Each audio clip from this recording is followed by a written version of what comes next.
the Democrat Party is using our law enforcement agencies as their own secret police.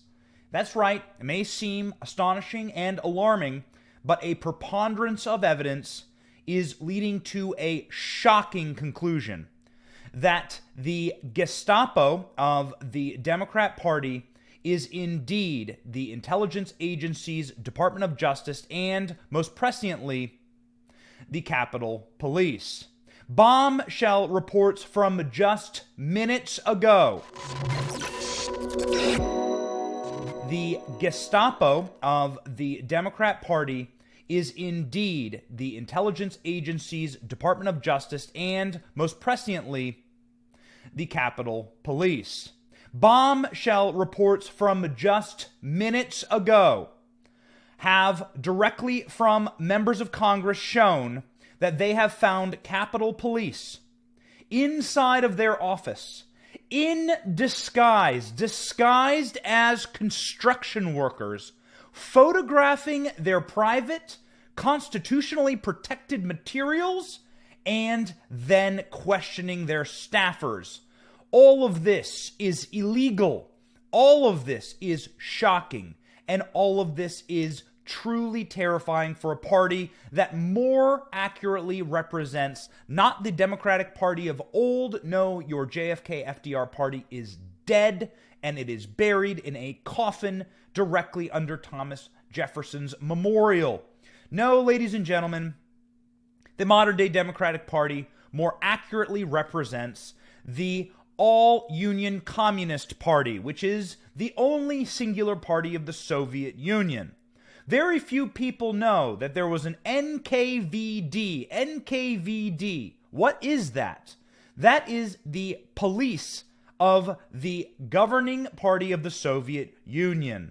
The NKVD, the People's Commissariat for Internal Affairs, translated to English, is the law enforcement agency that did the will of the all-Unions Communist Party in the Soviet Union.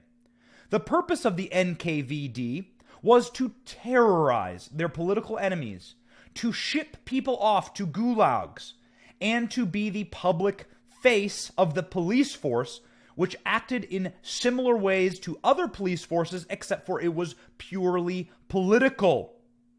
The NKVD had departments such as transportation, fire guards, and border guards. Their jobs were assigned to the Ministry of the Interior. The NKVD had classified secret activities which it was very feared for inside of the Soviet Union. The NKVD had a massive political repression arm whose job was to do sanctioned political murders and assassinations, especially in the era of Stalin, especially in the era of the Great Purge. Ladies and gentlemen, the purpose of the NKVD in Soviet Union and the reason why I am having this conversation with you today, this small, historic jump back into Soviet times, is that it is the most prescient parallel to what is happening right now in the Pelosi-led Congress. In the era after January 6th and in the era that we currently live in, you can see the parallels between a state police force that is the police force of a political party, specifically Joseph Stalin's political party after World War II, and the Soviet Union's flood of political persecutions for those who were dissenters, for those who may stand in the way of the Soviet Union and their leaders.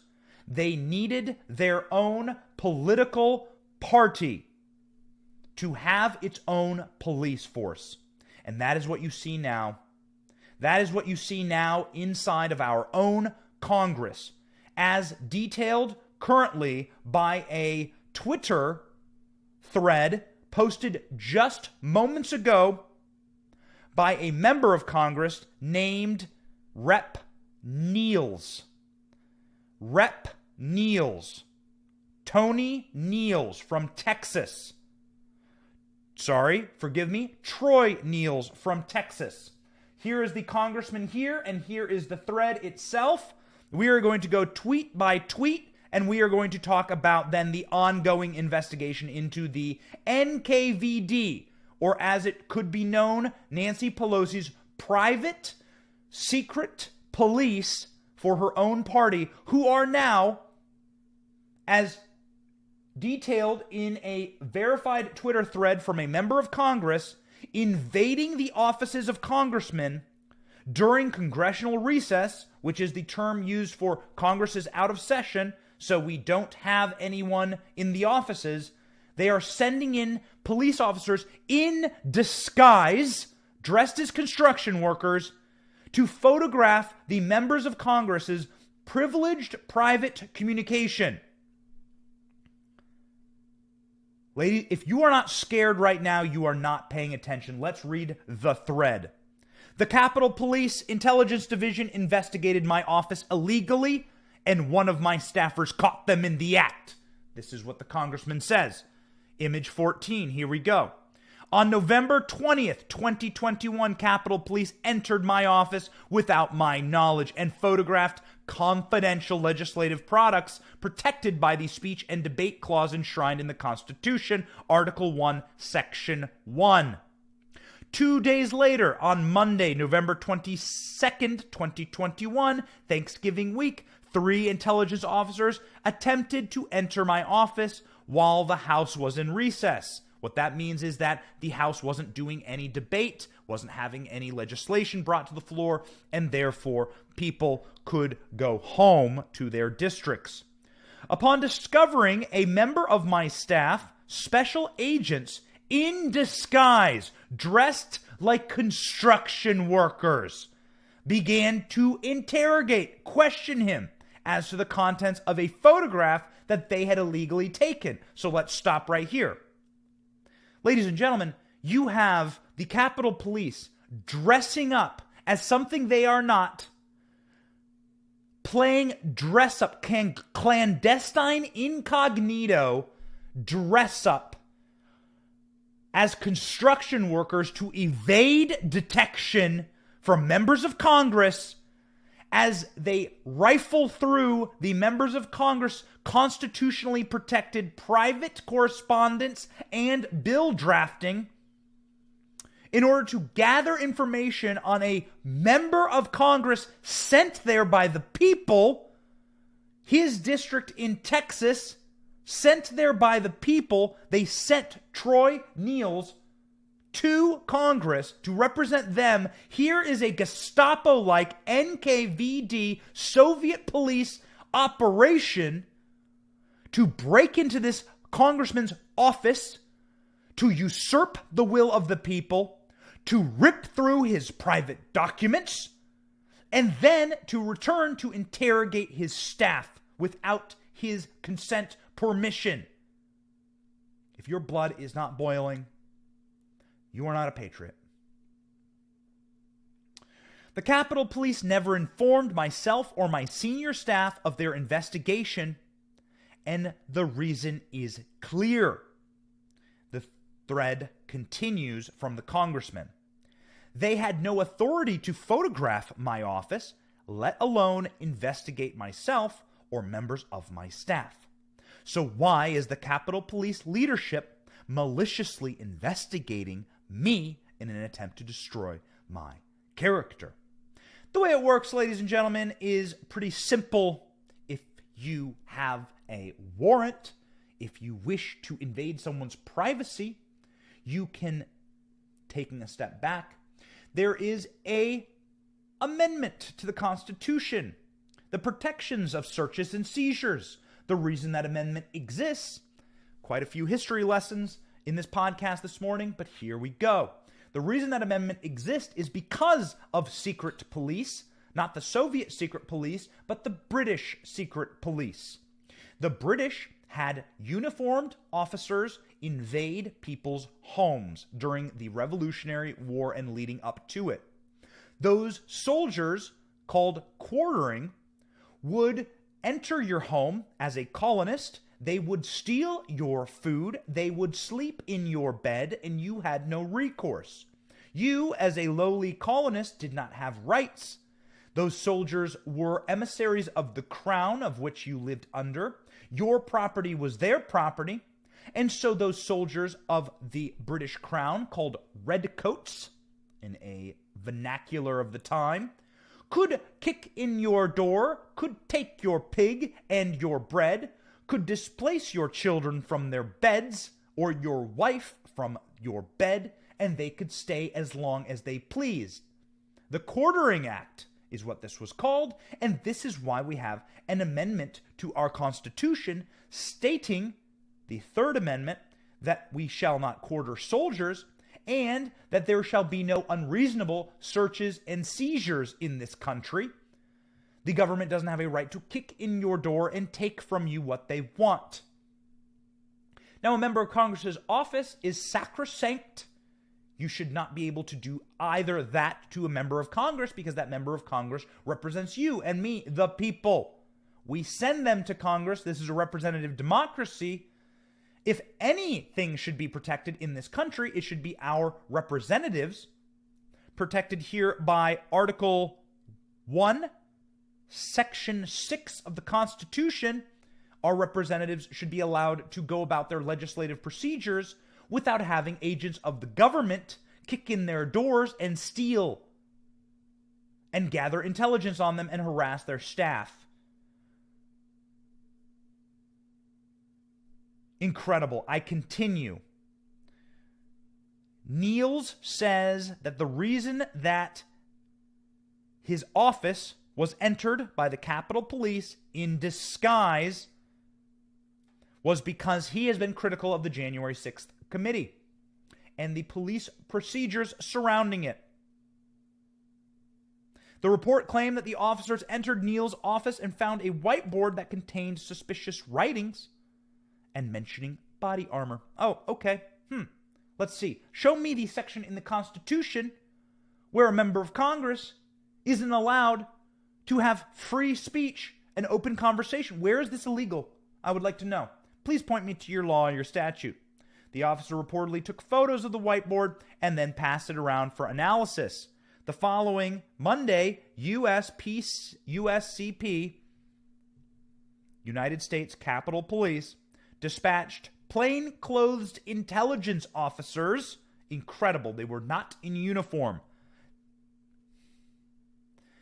To Nehls' office to question staffers who had been there about the whiteboard and the legislative proposals it contained. Oh, that's interesting. Just days before, the United States Capitol Police entered Nehls' office and took a picture of the whiteboard. Nehls and his staff used a brainstorming and catalog legislative ideas. The Washington Post ran a story about federal government contractors in rural Texas who defrauded the United States by supplying Chinese-made body armor instead of body armor manufactured in the United States. So if this man has a district where there is a body armor, presumably, I'm just assuming there is a body armor scandal, well then he has every damn right to discuss his constituency's concerns in his own office. According to Nehls, who previously served as sheriff of his county in Texas, his office whiteboard specifically called out faulty Chinese body armor. In fact, the Washington Post article was the key catalyst spurring Nehls to consider drafting legislation banning the procurement of body armor. What police report did not include was the reference to multiple items on Nehls' whiteboard immediately following the words body armor, referencing the Export Administration regulations dealing specifically with Chinese imports. So it sounds like a member of Congress was doing the due diligence of his district, bringing them information about a scandal from China, of course, and now the Capitol Police are spying on him. This is terrifying. It's just truly a moment in time when the police have been turned into agents of the state, and Nancy Pelosi's use of the Capitol Police as her own political propaganda arm is evil.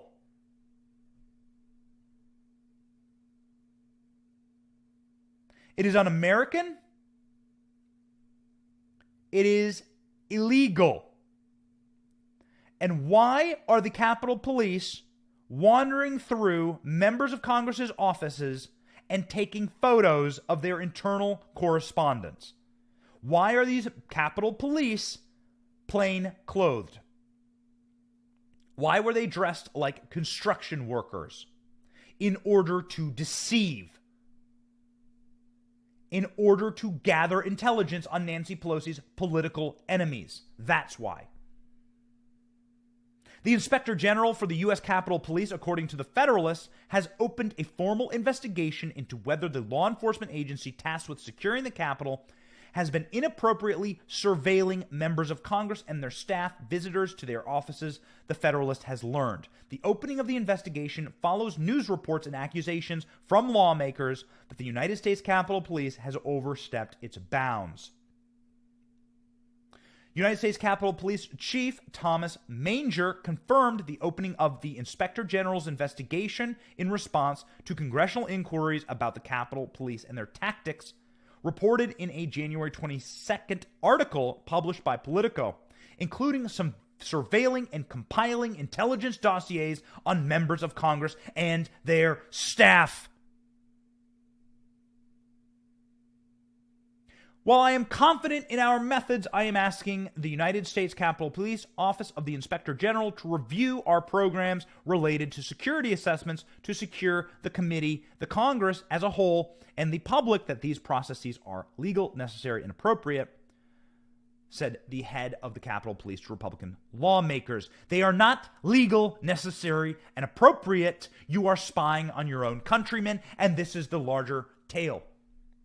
This is the most important fact of this current scandal. You see it in everything that the Biden regime is doing. The Biden regime no longer considers exterior enemies of this country to be of any concern. The border is wide open. People can travel across it. Indeed, terrorists from other nations hostile to America travel across it. No, much like any dictatorship or tyrannical regime, the Biden administration views you as the enemy. You, ladies and gentlemen, watching this stream right now. You, ladies and gentlemen, listening to this podcast right now. You do not believe in the regime. You do not do the diktats of the regime as it pertains to various illegal and unconstitutional mandates. You are opposed to the regime, therefore you are the enemy. Your rights be damned. Your constitutionally protected human rights be shredded into the wood chipper. We have our own secret police and we will hunt you down. Are you commenting at a school board? You are a terrorist. We will identify you as a terrorist. Are you saying you do not want your child to learn racism in the schools? You disagree with the mandates on your children from medical fiat administrative agencies thousands of miles away affecting your child's life? You're a terrorist. Are you a member of Congress from a opposing political party duly elected and sent here to represent your constituency, discussing a scandal in your district as it pertains to Chinese body armor? We will send our agents into your office in the dark of night. We will photograph your correspondence with your staff and your constituents that is protected by law, and then we will assail you.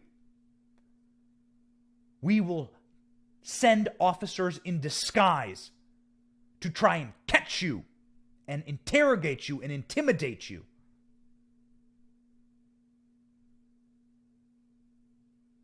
You best start believing that you are living in tyrannical states. You best start believing in tyrannical biosecurity states because you're living in one. Ladies and gentlemen, the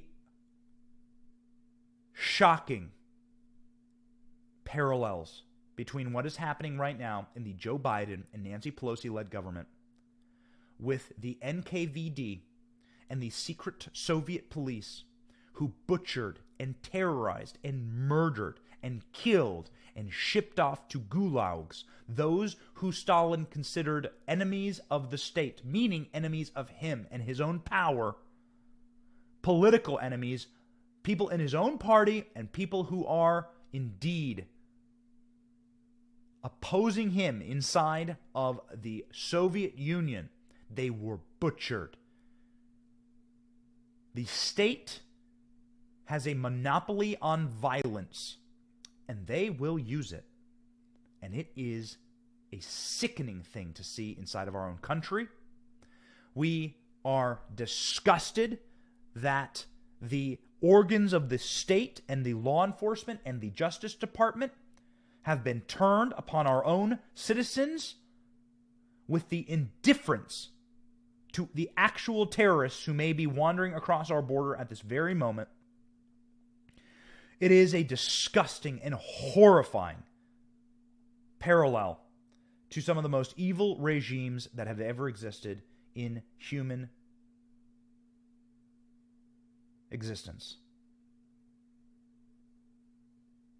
It happens in every single weak, frail, tyrannical, fascistic regime. Maoist China, Stalinist Russia. Of course, it happened in the Third Reich, but those analogies are overused. And quite frankly, the leaders of today's Democrat Party are not liberal. They are fascistic. A liberal, by classical definition, would say, you disagree with me? Interesting. Joe Rogan? Interesting. Would be nice to hear your point of view. I don't agree with it, and I'm thrilled to represent your capacity for free speech. I like your experimentation with ideas. I am interested in the fact that alternating ideas exist in a free and open space. I am a liberal.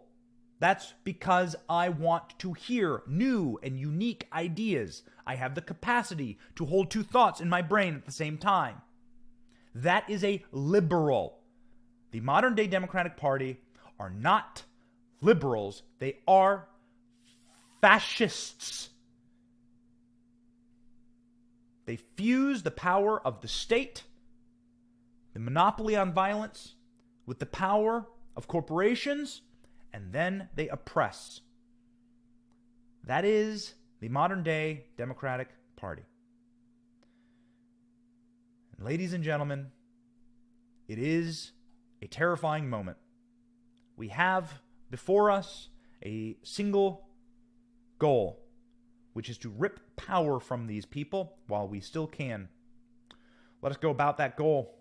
These people are not deserving of our of the democracy that they inherited. These people are not deserving of the nation that they now lead.